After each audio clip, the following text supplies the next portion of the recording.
Freelance visual artist হওয়া সহজ নয়। প্রতিদিন কাজের মধ্যে ডুবে থাকা, শুট, এডিট, পরিকল্পনা।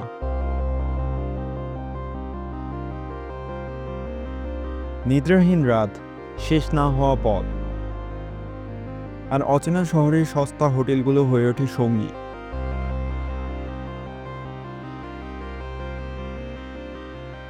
মানুষ দেখে শুধু ফিনিশ ফিল্মটা, কিন্তু তারা দেখে না পেছনের অধ্যায়,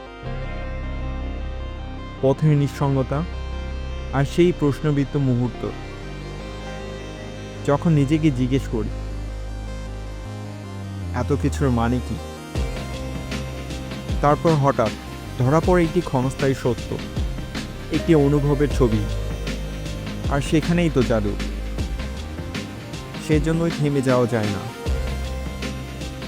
কারণ আমি শুধু ছবি বানাই না, আমি ধরে রাখি আবেগ, স্মৃতি আর জীবন। এটা পেশা নয়, এটাই আমি।